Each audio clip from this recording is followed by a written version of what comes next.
whistle a happy tune.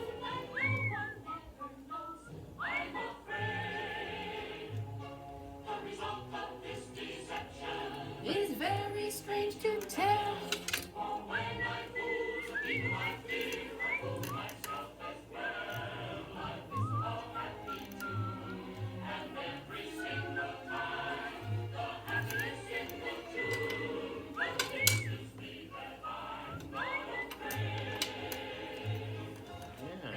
Leave your brain and the trip will take you far.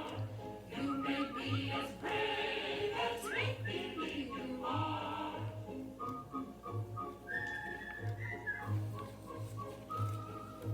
You may be as brave as you make believe you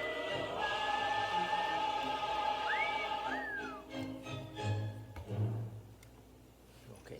Well, today is Tuesday, September 14th, 2021, and we just got back from choir. So, what song are you enjoying from choir right now? The song. Which song do you like the most? Yeah.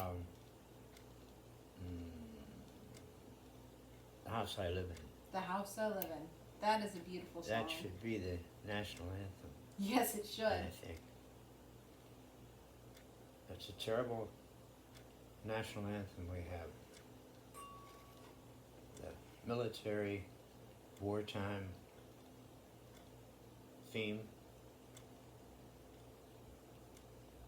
That's not the America I know. Not as though I know anything. Yeah. The words go, what is America to me? A name, a map, or a flag I see.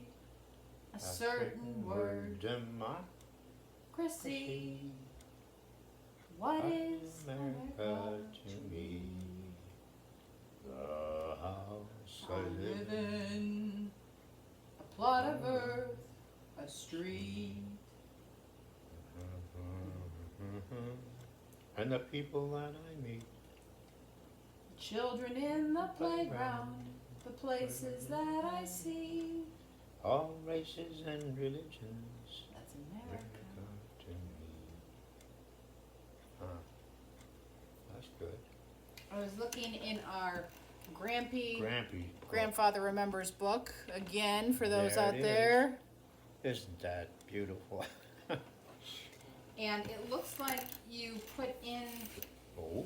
a couple things for us to look at in here, Ooh. including the This. one of love with Martin Luther King at the top, Oh yeah. and you. Yeah, that was an effort. It looks like it. He was born 18 hours before me. And So- that's a good point, because the title of this document is Comparative (parentheses coincidental) Chronology for Martin Luther King Jr. and James Llewellyn Mengel III. Wow. So, Martin Luther King was born in Atlanta, Georgia on January 15th, 1929. You were born on January 17th, 1929. Hmm. And it looks like, In Pennsylvania. yes. And it says on here that you were the son of Water Department laborer James Llewellyn Mengel true. Jr. So then we jump ahead. You both are high school graduates and were admitted to college. And then in 1948, King ordained Baptist and graduated from Morehouse College with a BA, I believe sociology, it's abbreviated. And you graduated from Albright College with a Bachelor of Science in Economics. Mm-hmm. Now there's a note here I haven't heard you tell me about before. It says you were inspired by woman physician of Gandhi. Can you tell me a bit about that? Oh, she was visiting our college at the break time between semesters, over a new semester. And it was such a graduate. What's her name? I forget her name now. I guess that's allowed. It's always allowed. And what was so important about her? Why was she so inspiring to you? Because she had a connection with Gandhi, with whom I respected highly. But you know, after that period of time, I happened to read more about him, and it wasn't as beautiful a message as I thought it would be. It was questionable, his behavior. But in many ways he was great, especially regarding peace and war. What did you most admire about Gandhi?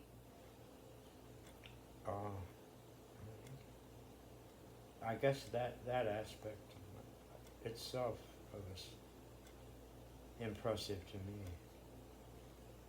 He was more of a Christian in his behavior than many Christians, but he wasn't perfect. Yeah, no one is, I guess. That is true. I think I heard someone once say there's good and evil in every person.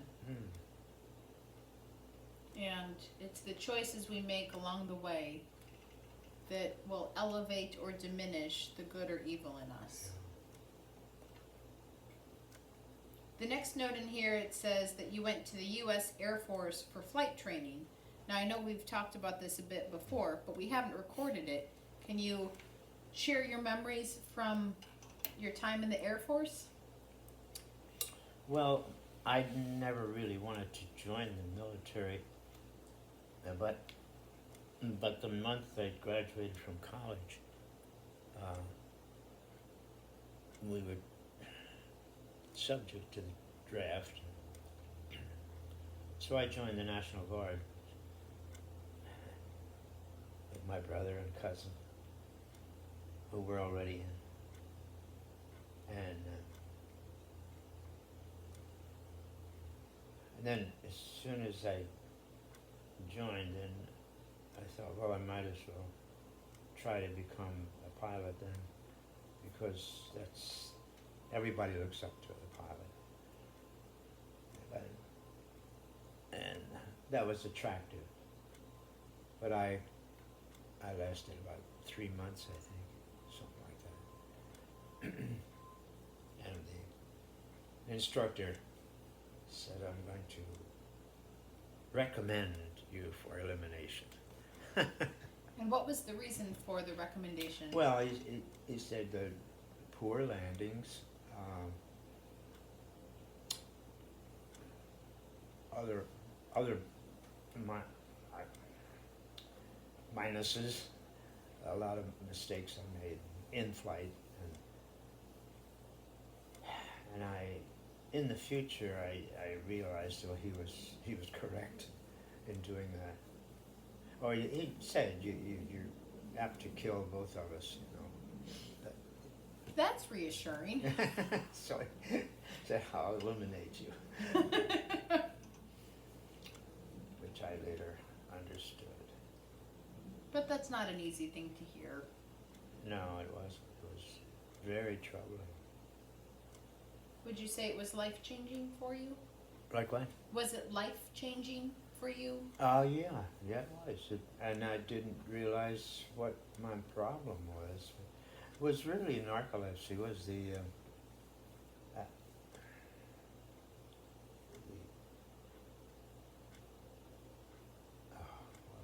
the weakness, I guess, the weakness in falling asleep, even while in pilot training.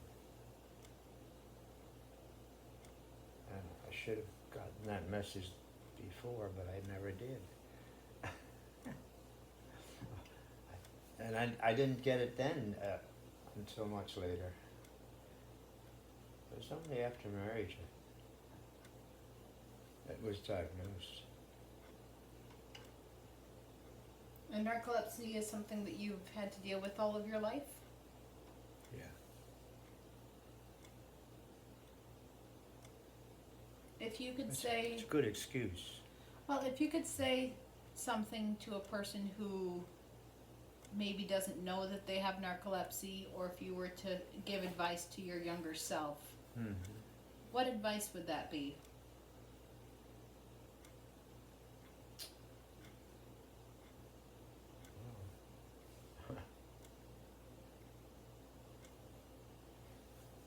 I'm not sure.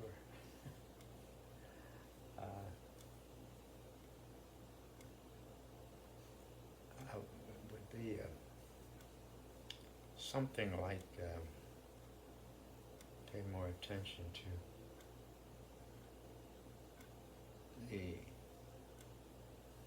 mistakes that you make without even knowing it.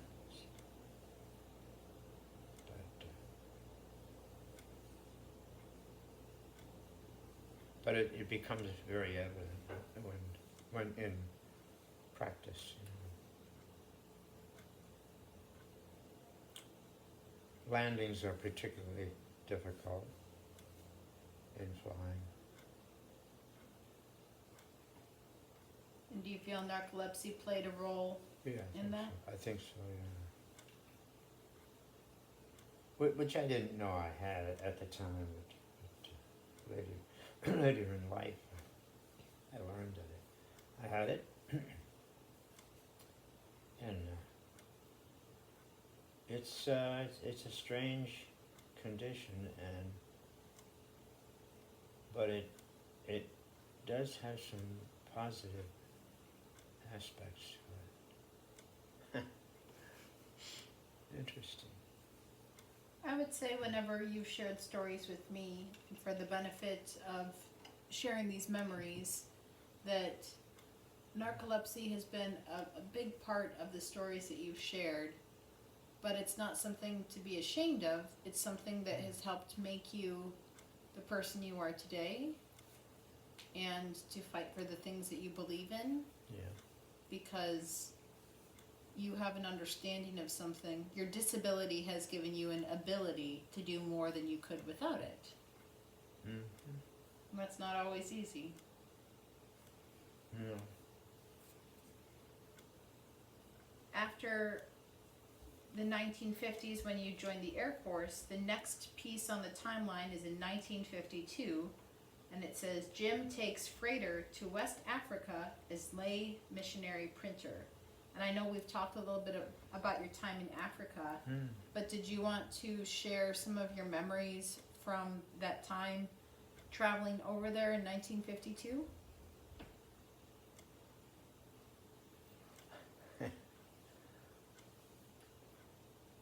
Yes, but I don't know exactly what I should, what. How about this, to start off? Why did you decide to go to West Africa? I didn't. I wanted to go to India. So they came up with offering me to go to Africa, and that's what I did then. There was no opening, I guess, or whatever, in missionary work at that time in India, and probably wouldn't be for some time, probably. So I just took the first thing I could participate in, which was interesting in itself. The timeline goes on to 1953, where it says King marries Coretta Scott, and you are with the Scottish mission in Accra. Yeah. What were your impressions of your time working there? Well, I was impressed with their friendship and and their ability to teach me as well as, the other way around. I was supposed to be helping them, but in the process I was being helped myself. It was right on the international date line that goes up to London. You know. That's right, directly north of Accra and Ghana. So and it was interesting coming from a nation that had parental aspirations, I guess, a nation that claimed to be helping others, and yet it was just like our own country when it was the subject nation of another country. When America was a subject nation of Britain. And here I was working with Scottish people, or British, and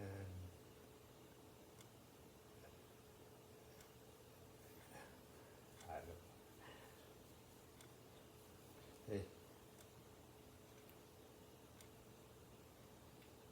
it's a strange situation to be in. It just seemed a little strange to me anyway. Understandable. By the way, with all the singing we did, I can tell your throat's a little scratchy. So, Oh, take a drink. yes, sir. Thank you.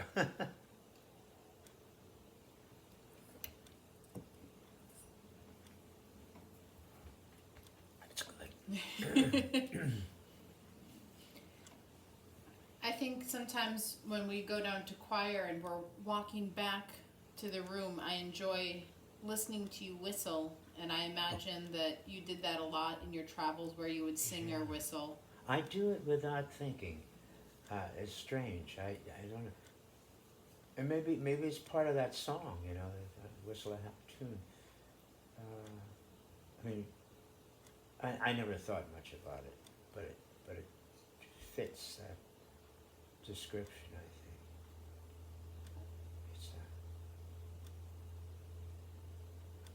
It's like having someone along with me when I'm alone, walking through the cemetery, which I did. Yeah. Well, and during choir today, I don't know if you were there yet, but I was talking about how music has that ability to look beyond just words. There's meaning there even if you don't always understand the words. Yeah. But I think about the words to that song. Whenever I feel afraid, I hold my head erect and whistle a happy tune, so no one will suspect I'm afraid. Yeah, I think I experienced that when I walked from where we lived through the cemetery, which contained the grave of my uncle, who had been killed in France in the Second World War, and should never have been. He shouldn't even have been drafted, and he was up for draft when it broke out suddenly. And I don't know. It was ridiculous. I probably told you that before.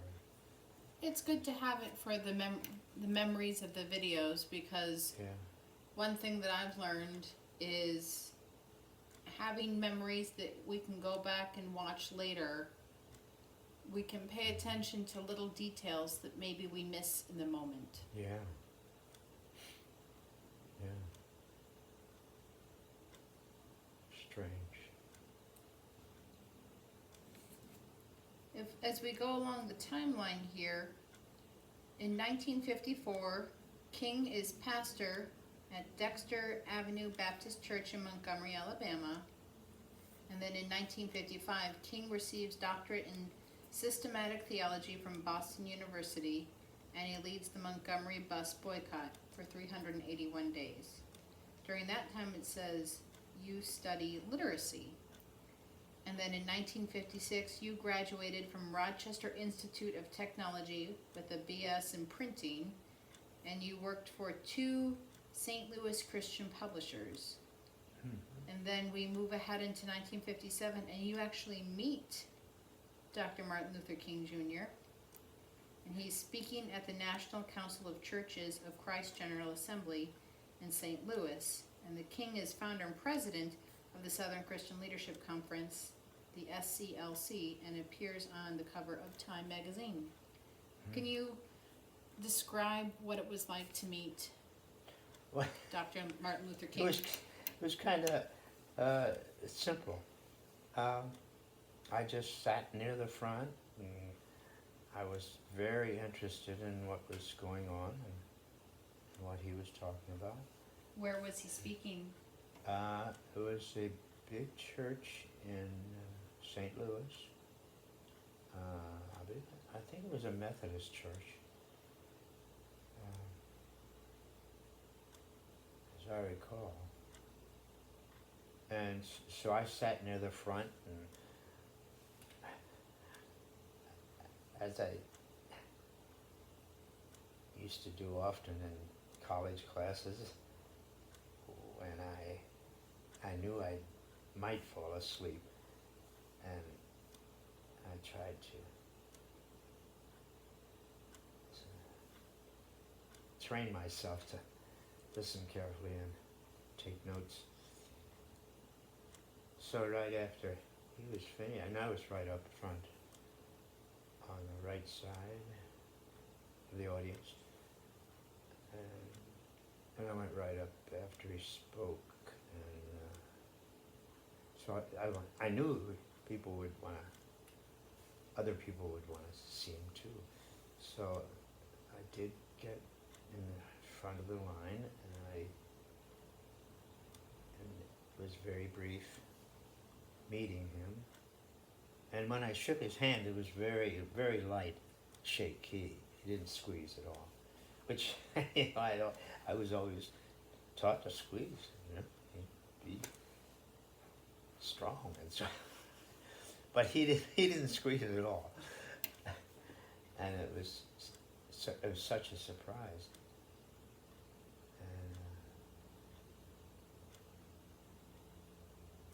And then other people followed me after that. And so I didn't know how to interpret that experience. I tried asking other people about it, about why he did that, and my wife and others said, well, he was probably tired and didn't want to squeeze any more hands, but that wasn't it. I know it. That wasn't it. It was just the way he was.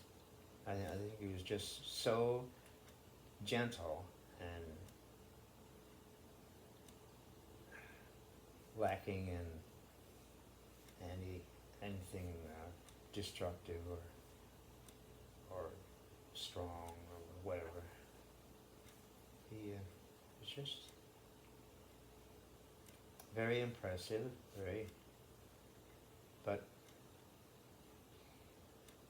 and then I was with him once right after that in a cemetery in Virginia. I think I told you before about that. Let's see if we come across it in our chronology. Oh yeah. So Oh. right now Gee, yeah. we are at 1957, where you've just met King. Yeah. And the next one I'm going to read is from 1958. Okay. And it says Jim trains at, is it pronounced Koinonia. say it again? Koinonia. Koinonia Foundation, which is cross-cultural studies and literacy, and you enter the Lancaster Theological Seminary. Yeah. In 1959, Dr. King visits India to study Gandhi's philosophy of nonviolence, and at the same time, you help in a UCC urban church study and live at Fellowship House in Philadelphia, where King had previously first heard of Gandhi.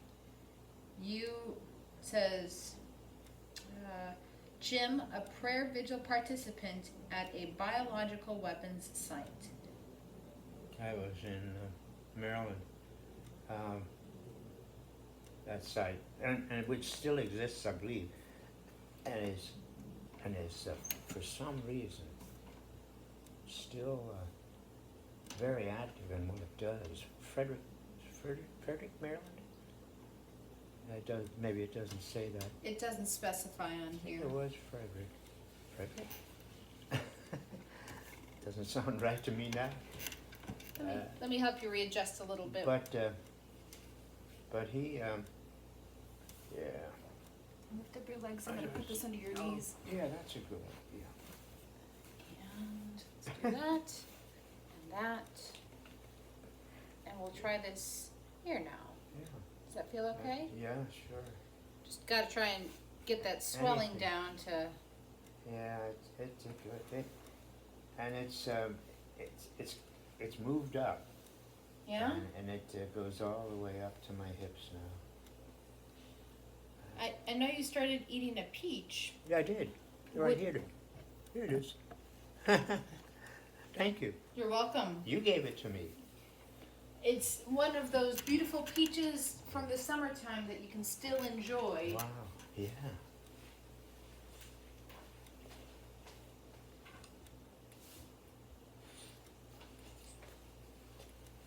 That's good.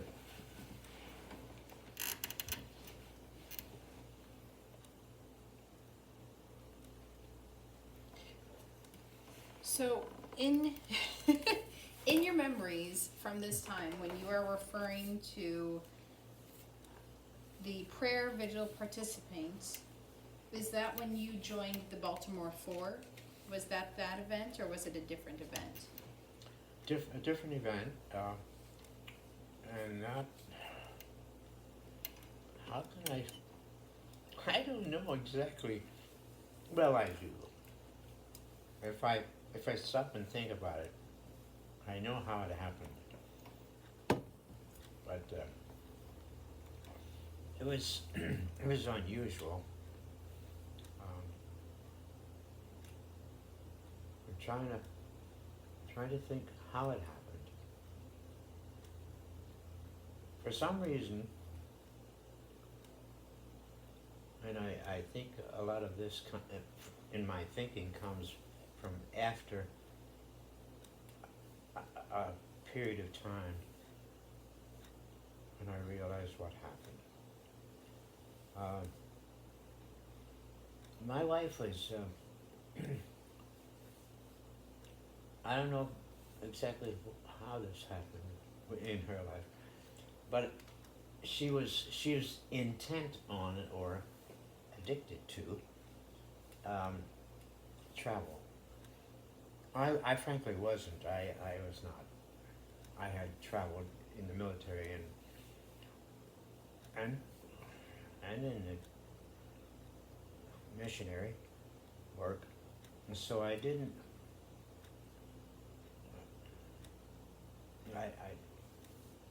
I didn't know how that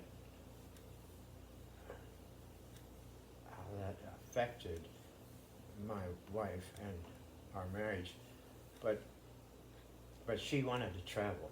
She was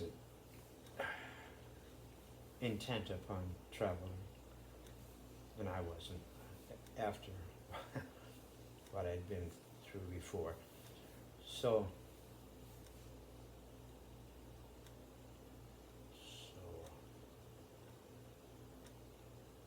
And for the sake of our story and also making sure, telling the camera over here, when you're telling your stories, if you could make some eye contact so they know that. oh, it's me. Yeah. Perfect. Yes. So you've told me about how much your wife loved to travel, and you had traveled so much before your marriage that it was not something you were as interested in. How does that pertain to this story here when you talk about participating in the biological weapon site prayer vigil? Same reason and that was with a Quaker group, I believe it was, in Philadelphia, when I did that chore for the church. And they taught me some things, and I hope I taught in return some things. I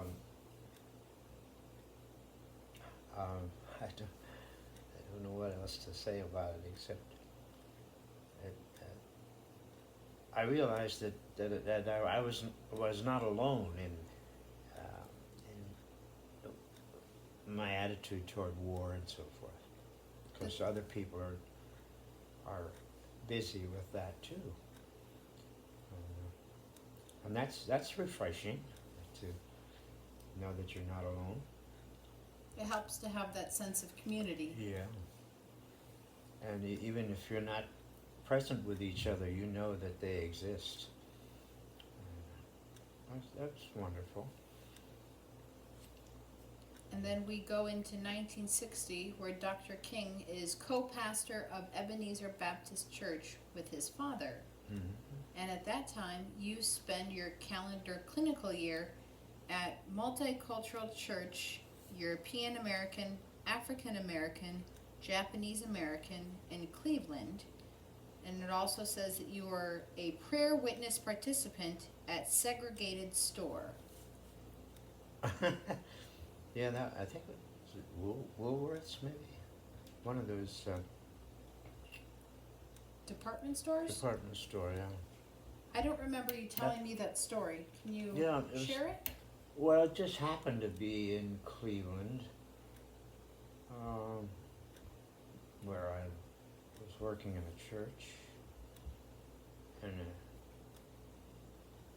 Huff Avenue church, which is kind of a, I don't know, it had a pastor.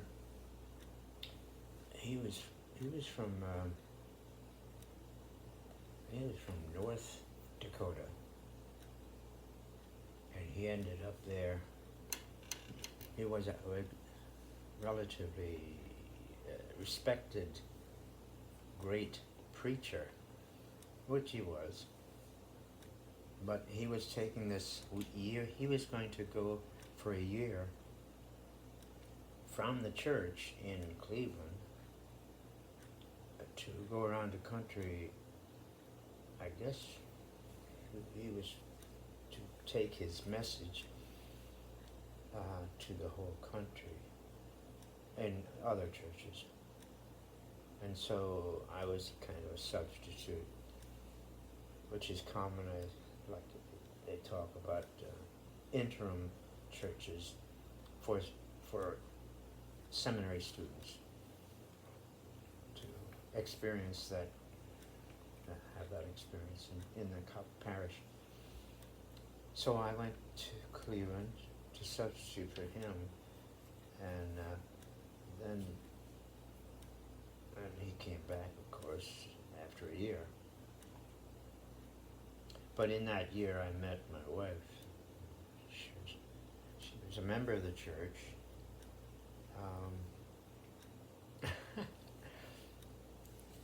And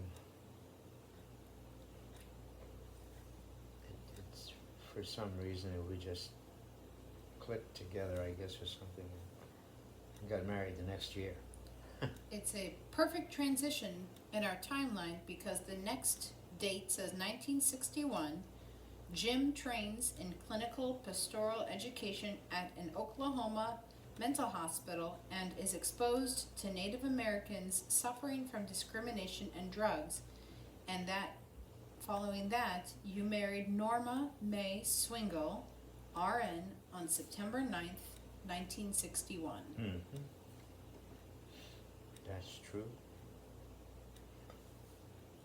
The timeline then jumps to 1963, and it says Dr. King writes letter from Birmingham jail, delivers I Have a Dream at largest rights protest ever in Washington, D.C., and named Man of the Year by Time. Yeah.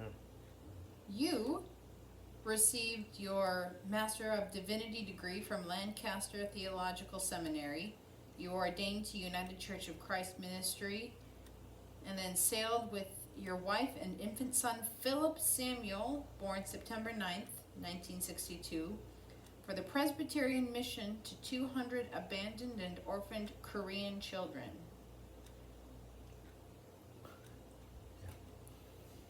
So why Korea? Probably because I had been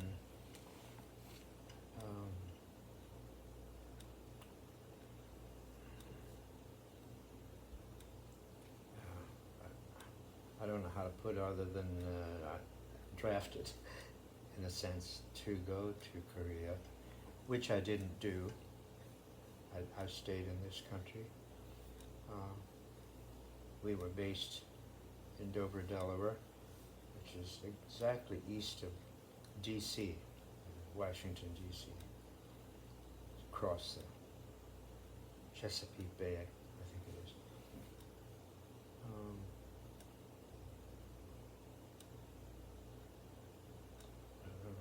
I don't know where I was going with that. That's okay. You also in here talk about Philip. This is the first time that Philip enters the story. Can you tell me about the day that Philip was born? Exactly a year after we were married, practically on the same day.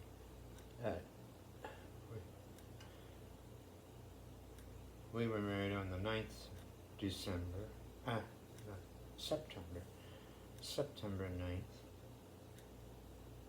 and he was born exactly a year later on that day. What do you remember of that moment when you first met Philip? That was kind of strange in a way. We were,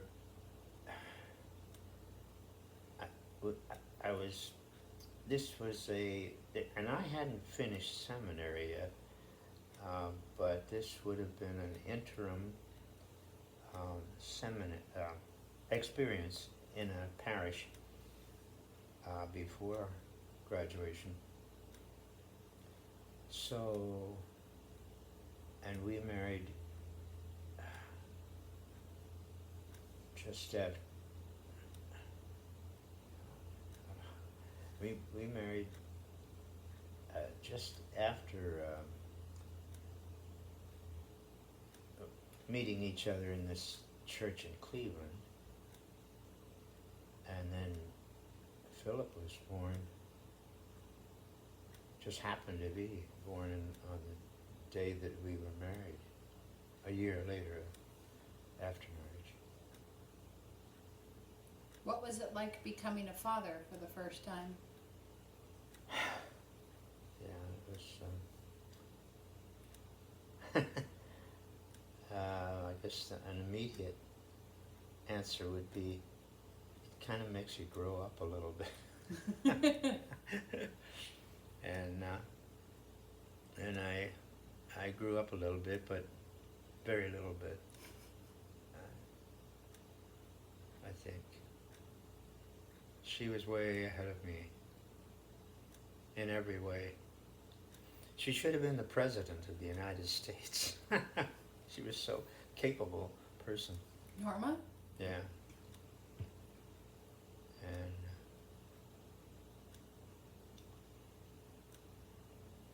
so she had me, and then Philip, and then Mary to deal with. She was called upon to be everything, and she was. She was everything. Way ahead of me. Which comes to the next part in the timeline. In 1964, King is the youngest winner of the Nobel Peace Prize, and in your life, you and Norma conceive your daughter, Mary Hannah, and she is born on January 26, 1965, made in Korea. So you had a son. What was it like having a daughter? Different. And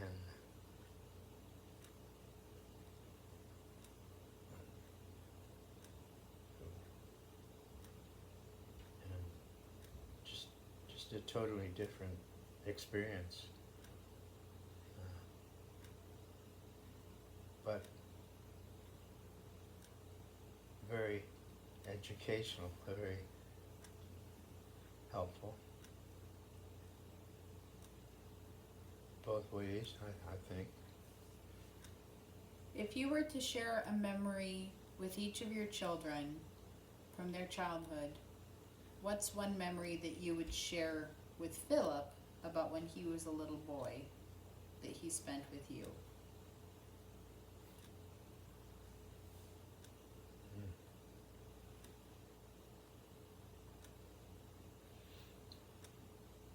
Well, his first experience really was with us was on shipboard. We went on a freighter, which is a common experience for missionaries often.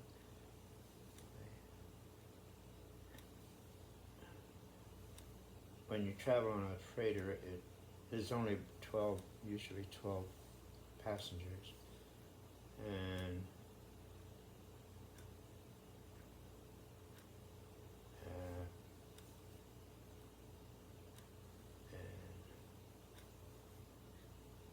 you learn a lot, and you're allowed free reign in the ship. I remember foolishly, really, when I look back on it, going up on the mast. So this was this sailboat, but a large freighter. They carried freight over and back, and then 12 passengers. And that was very educational. But I should not have, and nobody ever said a word to me about going up the mast and so forth. Did you bring Philip with you up the mast? No, he wasn't born yet.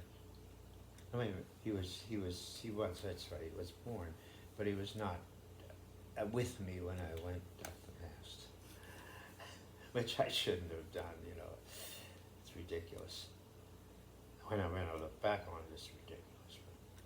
But at the time, it was, I was in, and we were told, you know, you're given free rein. You can go anywhere you want to go on the ship. Did Philip explore the ship with you? No, he was very, he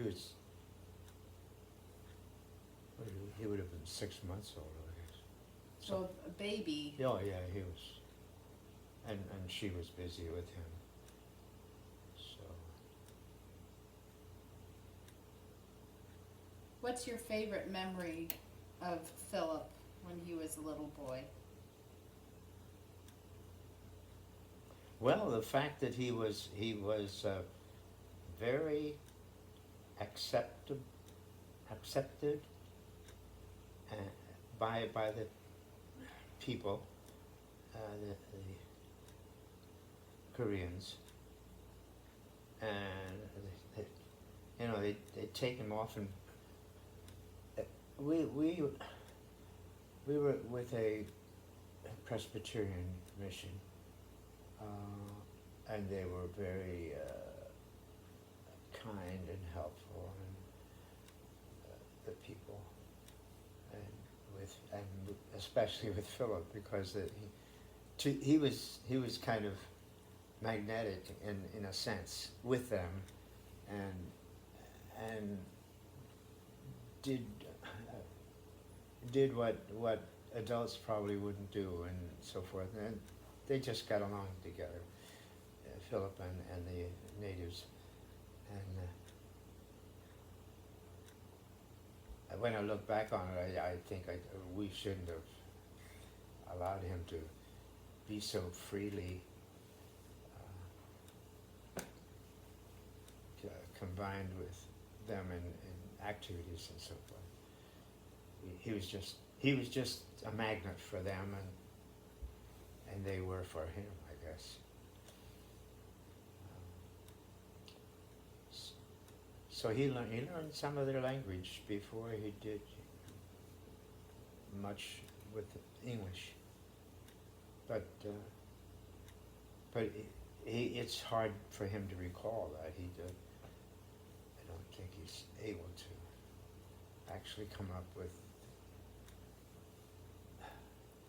a recollection of. If you don't use it, Yeah, that's exactly it. and then, But it's in there somewhere. oh yes, and you just have to hear it and it comes back. Yeah. Can you also tell me a memory that you have of when Mary was little? When Mary was little. Oh. Yeah, I can. From the moment of of birth, really, in a sense. Because we were friends with British missionaries of the. They were working with specific group of people with a certain handicap, and I forget now what. I should be able to say what that is, but it's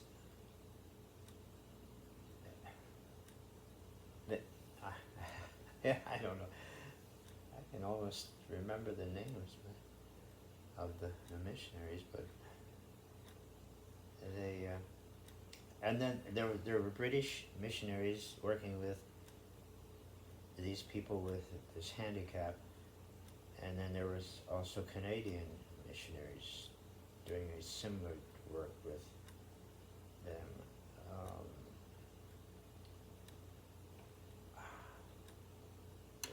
It's the names even escape me, but I'd know them if I heard them.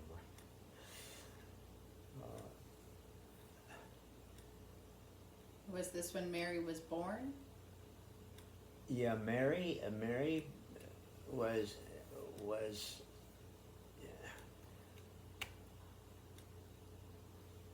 in she was conceived and born, and then so was this British missionary who was working with I forget what the affliction was certain. It's not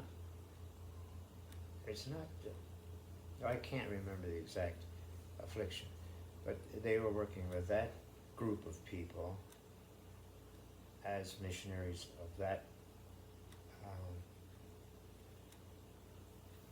affliction. And then there was a Canadian couple. So there were three couples pregnant at the same time. Ours, Canadian, and British. And where was I going with that? I don't know. So while Norma was pregnant with Mary, the other two couples also were pregnant. Right. And then Same time. And I think Mary was the firstborn, and then one of the other two, I forget exactly how it expired, but I think ours was the first. And Norma was seeing a Korean doctor. It was the first, I think it was his first European child that he was serving. But it was, she was very pleased with the outcome and so forth. It was okay. And so Mary, we had to go into the missionary hospital, and strangely enough, I don't know why they did this, the obstetrics and gynecology were on the 6th floor, and they had no elevator. So she had to walk up 6 floors in labor, and I was supposed to be helping. Well, I did the best I could, but it was not very good. Anyway, we did manage to get up to the 6th floor, and Mary was born. It was almost sudden, you know, because she had to walk up those 6 floors.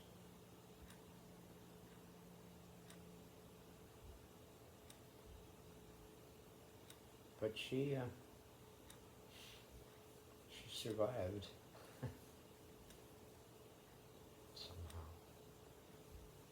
And now you have 2 beautifully grown children and grandchildren. Yeah, right. Now, where did I put that? I had a sheet here that I thought would help define the situation. But it's a little thing about adopting, encouraging people to adopt Korean children. Oh. Which was the common thing, you know. It was a common thing for people to do that in those days, and I believe every time thereafter. And at any rate, I'm not sure I see it today, so we'll have to look no, for it. I have a little, oops. What do you call it?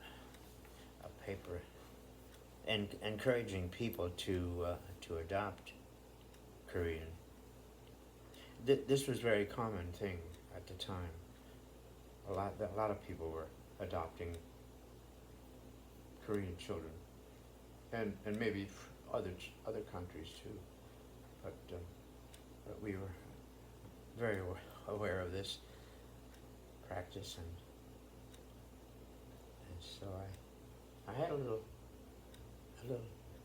note, like, said, why not adopt a child from Korea or something like that. And I somehow I wove in the fact that Mary was not adopted, but she was our child, really. No question about that. But it was special because she was born while you were in Korea. Yeah. And she's less aware of it now than she might have been earlier.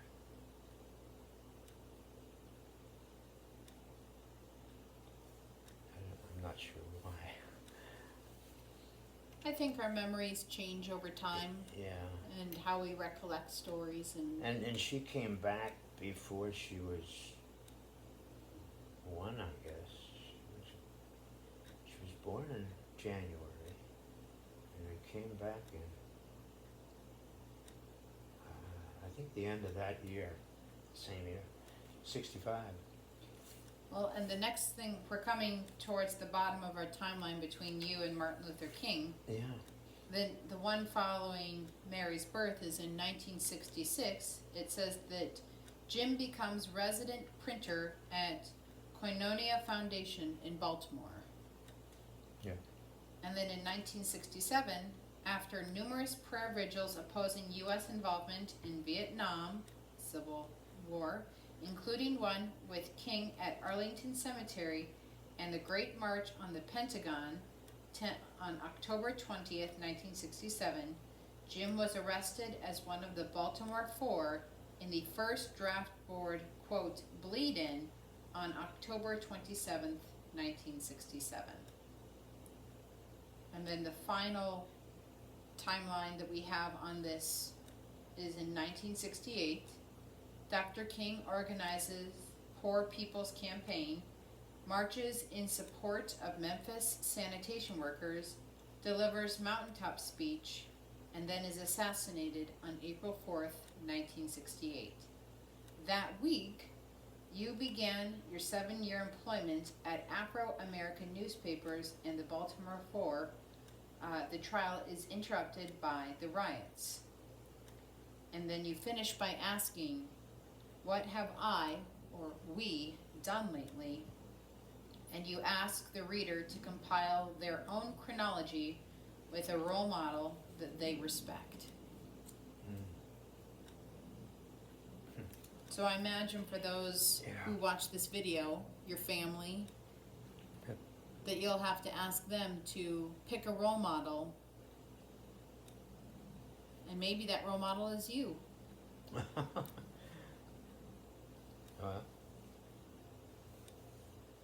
I was one role model, I guess.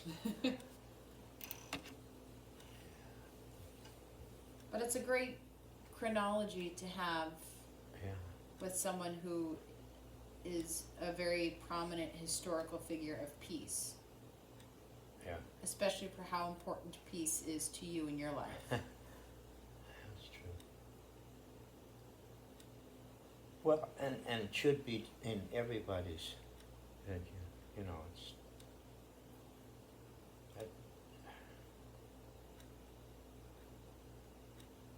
that should be.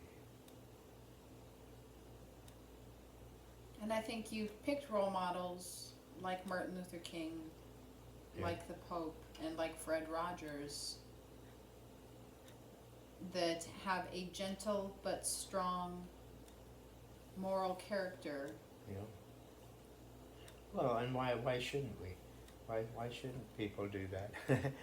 I mean, that just seems so obvious and necessary, but it isn't. That's true. It's the general public does not make heroes of missionaries. No. Which I couldn't understand for a long time. Still don't. I don't understand why. Well, maybe I shouldn't be so concerned, I guess, in some ways, because missionaries generally are not particularly heroic types. They're not. They don't.